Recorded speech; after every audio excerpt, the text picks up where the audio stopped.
I wrote a few books, and I asked the internet a few questions. Let's see if we can answer them. Okay. Book with the most personal significance. Personal significance.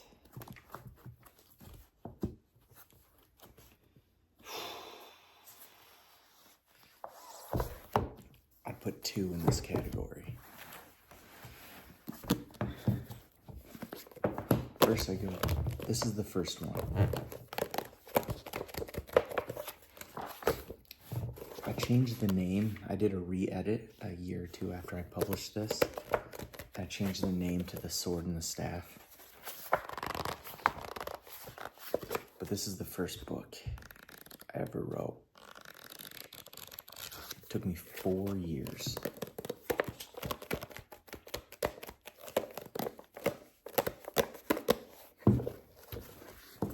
This one's significant because it's about YouTube and it has a lot of relevance to this channel, particularly with Whispersoft. It's just like a parallel to my actual life. All right. Let's see. What inspired you to write this? When I was in senior year of high school, I took this English class and they wanted you to use a system. I think it was English. And we had to do a report on a system of completion. So how to bake a cookie in a specific way, how to do, I don't know, I can't remember. Anyways, I went online and I found this thing called the snowflake method. And I use the snowflake method of designing a novel in this report. And so I did the report on it, and you're supposed to give a little example. So I started designing a novel. But that summer, I was like, you know what? I'm going to keep going with this. And I decided to finish the snowflake method on my own at home the summer after senior year. And so I just designed this novel, kind of. I don't think it ended up being that way. I don't know. No, I think it was a little different in my school project. And then over the summer, I reworked it into what this eventually became. And then I spent 4 years, 4 years just writing it. And sometimes I would go on jobs and I'd sit in the back of the van. I only had a flip phone. And so there's no way to write it other than physically. So I had a clipboard with a blank white sheet of paper. And I would just, on the way to the job while they were driving, I'd sit in the back of the van and I would just write in pencil or pen by hand. And then that night, I would go home and I'd sit on the computer and I would just read what I had written and I would type it into the computer.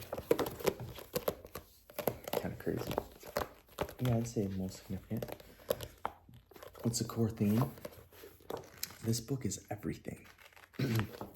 I just was like, I'm gonna write the greatest book ever. It's gonna be zombies, time travel, they're gonna be fighting demons, they're gonna be riding dragons. This book was crazy. All right.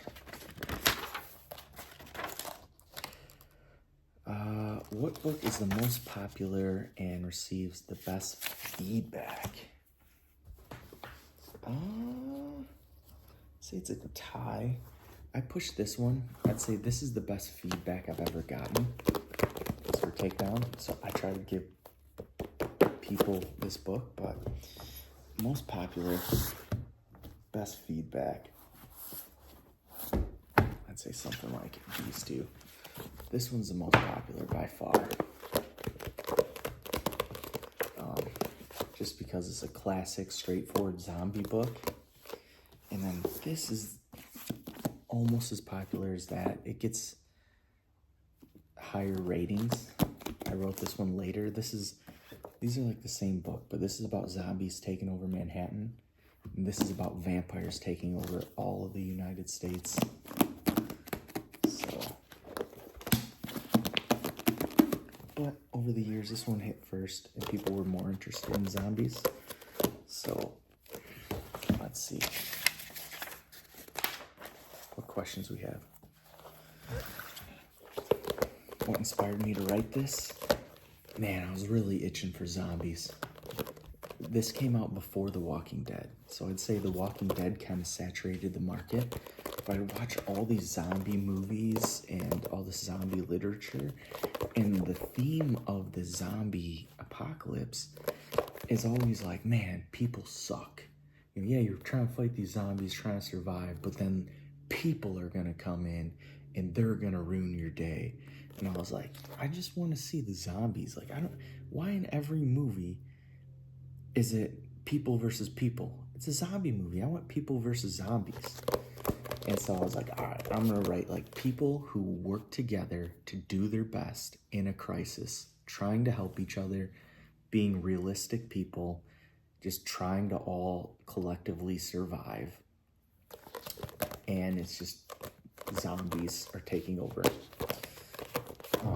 And the core theme is trying to survive. The main character finds $1 million in a briefcase in the beginning of the zombie apocalypse.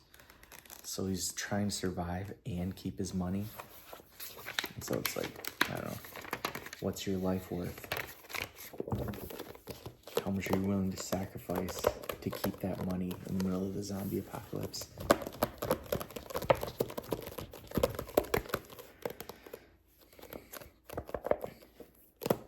Who's your favorite character? I always like Barnes, but I think maybe just Dan. And the whole book revolves around Dan. But Barnes is his sidekick, and he's just this homeless guy who's just living his best life.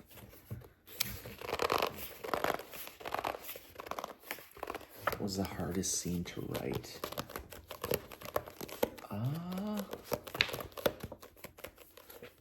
I don't remember having a hardest scene in this. I mean, this book came out. This was the book I wrote before Takedown. So, this book made money. Like, I've never had anything close to a livable wage except for this book. For 1 month, it was making, way back in 2014, it was making $300 a week for 3 weeks, not even a month. But for those 3 weeks, I was ecstatic. I was like, I could do this. I could make a living actually writing novels. Oh my gosh, this paid my bills. And then I started writing Takedown, and I think that's why Takedown's so good. I wrote Takedown in my head, like as a novelist, as a full-blown. I wrote it in 90 days. I would pack a sack lunch, head to the local library, and sit down in my own little booth and write for 8 hours for a majority of this book. And it was all because this one had me so hyped that it was doing so good. Then it faded, but that's why I think Takedown ended up so good, because it had so much consistency, and it was written so fast and so tightly with so much concentration. How does the novel differ from my others? I think this one hits the most on a main theme of a super popular thing, which is zombies.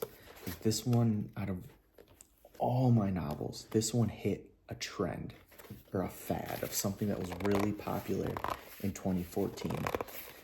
Like, I think the Walking Dead comics was coming to life. It's just, everyone was zombie crazy, and there was no Walking Dead.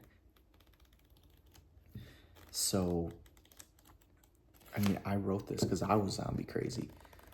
And The Walking Dead over the years, along with everything else, saturated it. But back when this came out, there was none of that. So it was people were hungry for zombie stuff, and there just wasn't zombie stuff.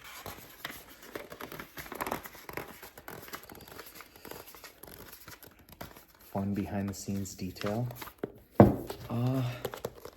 I made this cover, and this explosive light in the background, and this is me. This is me. That's an unopened bottle of like off-brand Jack Daniels.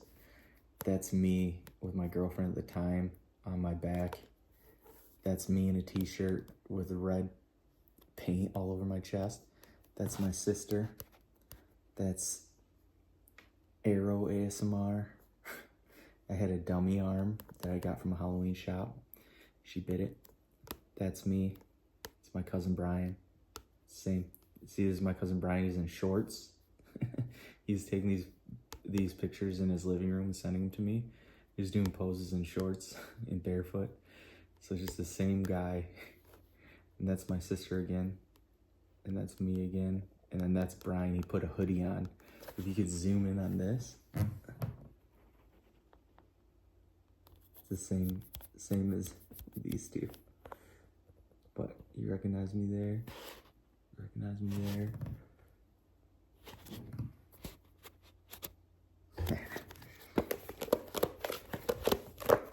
Anyway, so I had this cover all made, and then this girl's dad at the time looked at it and he's like, need something else. Or like, I accidentally had this explosion. He's like, you need that on here. So this white line wasn't there. It was just this gray background. And he was actually like, no, you need to add this. And I was like, okay. All right. Who would enjoy reading this? If you like zombies or the idea of society breaking down, but you're not interested in like evil people breaking it down, you just want to see how people would handle something like a zombie apocalypse.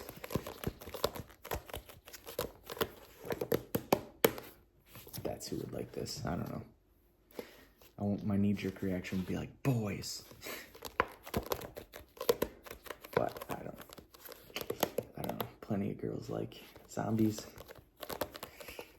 If I made a movie, who would the lead actor be?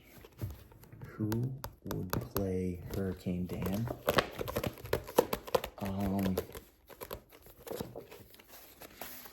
Who do we have?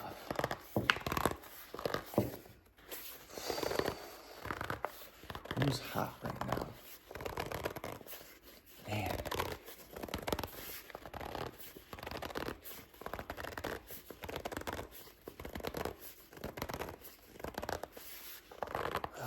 Is Tom Holland too small? You know who would do? Liam Hemsworth. Liam Hemsworth is a guy who gets fired from his job because he's basically an alcoholic. And then you see the moment he gets fired, so he's still in his suit and tie, but he hasn't paid any bills or went to work. And he just goes to a bar and he steals other people's drinks when they look away so he can still drink. And then a hurricane hits New York, floods the subways, shuts the city down, and he manages to get into a like top floor prime apartment, like luxury suite with a stock bar with him and Barnes, this homeless guy. And they find the $1 million briefcase and they're like, we're gonna be hunted. And then in the mornings when the zombie apocalypse started, I kind of want to make another Hurricane Dan. That's the alternate, that if there was never a zombie apocalypse and he's just hunted by the people who own the briefcase with $1 million in it. That's an idea for another time.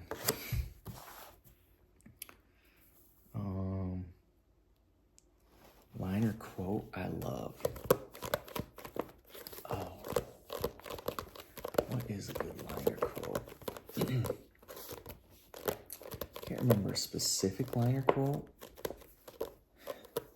There's a scene in this book where they go into the subway and they have to swim from one subway stop to the next. And the zombies are coming down the stairs behind them. So it's like, we have to get to the next exit. And the only way is down the subway station. But the hurricane has flooded it. It's just full of water. Like when you get down where you're standing to get on the train, the water's to your waist. So you have to step off where the water is like super deep. And at some point, someone turns on a flashlight, or they click a flashlight and it drops. Somehow there's like a light that someone turns on, and they look down and they realize that the zombies chasing them down the stairs aren't the first zombies. There's, as New York has become saturated with zombies, a lot of naturally just funneled down into this tunnel and fallen down this hole. So when they click this light on, I think someone gets yanked under the water while they're swimming. And so someone clicks a light to be like, we need light, like where'd they go? And when they turn the light on, it falls down and they just see like they're swimming above just heads. Like there's just the whole bottom of the subway station is just lined with zombies. And the description of how their hair is floating in the water and stuff, I remember it's just, I don't know, it's a key. Like, I've gotten comments from readers and proofreaders and people I've worked on the book with who are like, that scene is just so creepy and so cool and like shocking. I'm like, okay, whatever that line is where it describes the hair.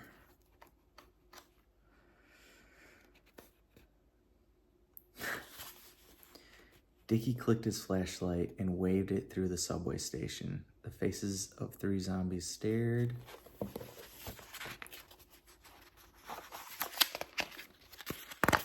I flip to the chapter.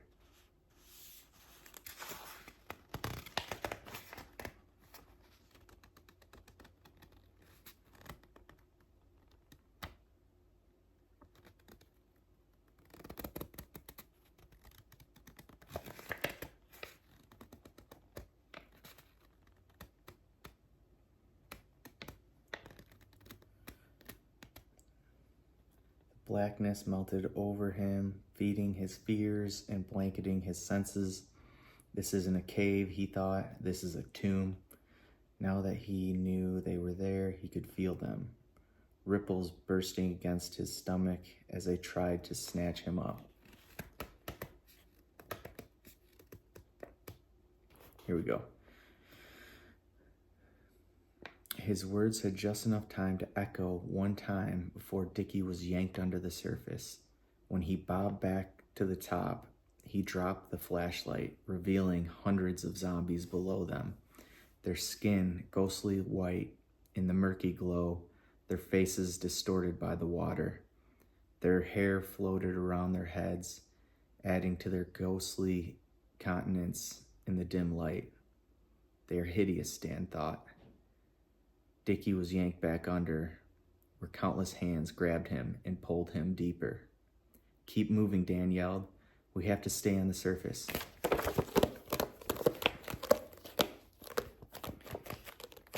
How did it change me as a writer? This book was super motivating. It's, I'd say out of all of them, this one had me hyped just because of the success it had out of the gate. This was the one where I was like, I could do this.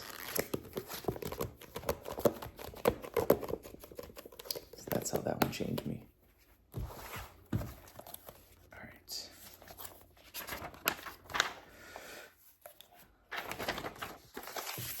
Let's see. Which book is the most unique? I'd say Forever Man. This book was like Forrest Gump. So it just starts at the beginning of human history, and it's just a guy who can't die, and he lives through it all. So it's not a traditionally structured story. So that's kind of interesting.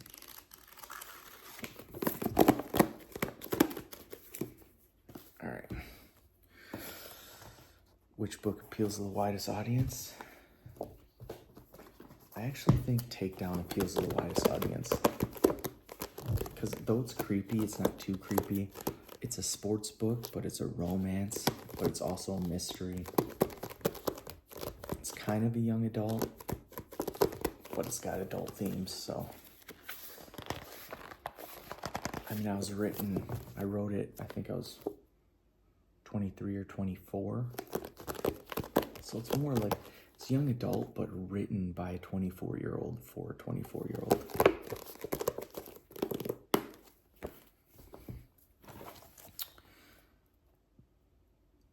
Which connects best with current trends? Oh. What connects best with current trends? I would say, honestly, this is the close to like a big blockbuster Avengers saga. Really, but it was my first, and it has all my first time mistakes. I think that's what holds this one back the most, is I just did not know what I was doing. But the ideas behind it, I think, maybe, I don't know. Which one am I most proud of from a craft perspective? I always keep going back to Takedown. For some reason, Takedown's the one I'm most proud of, I guess. I don't know. This is the one where if I could unself-publish it and then vigorously go after a publishing agent for it and try and re-release it or release it for the first time, I would have been way more strategic, because I just took my manuscript, edited it, got it done, and just popped it on Amazon.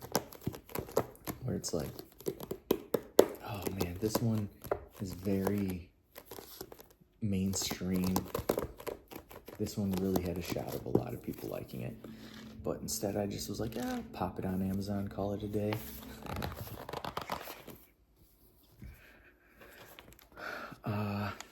Which best sets up for a sequel? All right, I barely ever talk about this, but Sapiens was meant to be a trilogy. But this was my second book ever. I was like, for the second one, I'm gonna rewrite Twilight. So I did everything I could to rewrite Twilight, but instead of vampires, they're government-enhanced teenagers. But I had a plan for 3 books. The first one was gonna be based off of, like, kind of designed with the same structure of Twilight. However, it didn't sell hardly at all, and I was like, I'm not writing a sequel for a book I've made 0 sales to. In hindsight, it actually, for the time, in 2010 to 12, maybe 2013 at the latest, Amazon was killing it with their Kindle, and you could just put anything on there and you would sell a couple. And I think this was getting like, I was selling like 7 a month, which is actually a lot. But when you don't know what you're doing, you see 7 and you're like, 7 is nothing. Harry Potter sells 50,000 a day. So I was like, all right, this thing's not selling. And now it's been so long. It's been over a decade. I have no idea what the trilogy was going to be about anymore. But, you know, it's a romance Twilight book. ends on a cliffhanger, but it's fine. I can live with it.